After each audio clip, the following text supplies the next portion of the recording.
বিসমিল্লাহির রহমানির রহিম। প্রিয় দর্শক ভাই ও বোনেরা, আসসালামু আলাইকুম। আসছে 13 ফেব্রুয়ারি বাংলাদেশ জাতীয় সংসদ নির্বাচন। এই দিনটি আমাদের জন্য গুরুত্বপূর্ণ। আপনি ভোট দিবেন, কিন্তু প্রশ্ন হলো, ভোট দিবেন কিসের ভিত্তিতে? আজ প্রায় 17 বছর পর বাংলাদেশের মানুষ একটা সুস্থ, শান্ত ও নিরাপদ নির্বাচনের দিকে এগিয়ে যাচ্ছে।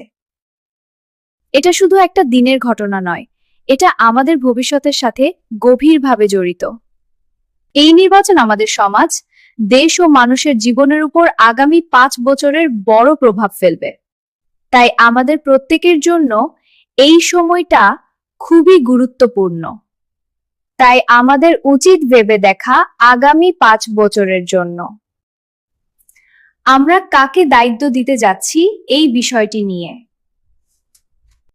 এমন একজনকে পছন্দ করা উচিত যিনি জ্ঞানে ও শালীনতা বজায় রাখার চেষ্টা করবেন এবং মানুষের অধিকার, সম্মান ও নিরাপত্তা রক্ষা করবেন। যিনি ইসলামের শিক্ষা অনুযায়ী সমাজকে সহজ ও শান্ত রাখার চেষ্টা করবেন। যিনি অন্যায় ও জুলুম থেকে নিজে দূরে থাকবেন এবং অন্যদেরও দূরে রাখবেন এবং নিজের ক্ষমতাকে একটা আমানত হিসেবে বিচার করবেন। কারণ ইসলাম আমাদের শিখায় ক্ষমতা নয়, দায়িত্বই সবচেয়ে বড়। আর দায়িত্বশীল, বিবেকী সিদ্ধান্তই সমাজে কল্যাণ নিয়ে আসে। নির্বাচন একটি দুনিয়াবী বিষয় হলেও একজন মুসলমান হিসেবে আমাদের আচরণ খুব গুরুত্বপূর্ণ।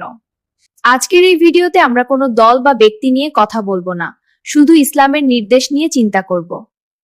ইসলাম হলো ন্যায় ও ইনসাফের ধর্ম। আল্লাহ তাআলা আমাদের শিখিয়েছেন যেন আমরা কোনো অন্যায়ের পক্ষে না থাকি। একজন মুমিনের পরিচয় হলো সে সত্যি কথা বলবে এবং ইনসাফের পথে চলবে। আমাদের প্রতিটি সিদ্ধান্ত যেন সঠিক বিবেকের উপর হয়, এটাই ইসলামের শিক্ষা। নির্বাচনের সময় গুজব ও মিথ্যা কথা সহজেই ছড়িয়ে পড়ে। আল্লাহ শিখিয়েছেন, যাচাই না করে কোনো কথা বলা গুনাহের কারণ হতে পারে। তাই আমাদের উচিত গুজব থেকে দূরে থাকা এবং অন্যদেরও সচেতন করা। ইসলাম শান্তির ধর্ম, হিংসা বা বিভেদ ইসলাম কোনোদিন সমর্থন করে না। যে কোনো পরিস্থিতিতে একজন মুমিনের আচরণ হবে শান্ত ও শালীন। আমরা যেন কারো কষ্টের কারণ না হই, কারো ভয়ের কারণ না হই, এই চিন্তা আমাদের মধ্যে থাকা উচিত।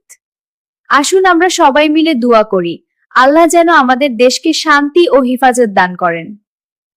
আল্লাহ আপনাদের হেদায়েত দান করুন, আমিন। আমার এই চ্যানেলটিতে সব সময় ইসলামিক ভিডিও দেয়া হয়, ইসলামের কথা মনে করিয়ে দেওয়ার চেষ্টা থাকে। ভিডিওটি ভালো লাগলে লাইক করুন এবং কমেন্ট করুন। চ্যানেলটি সাবস্ক্রাইব করে আমাদের পাশে থাকুন।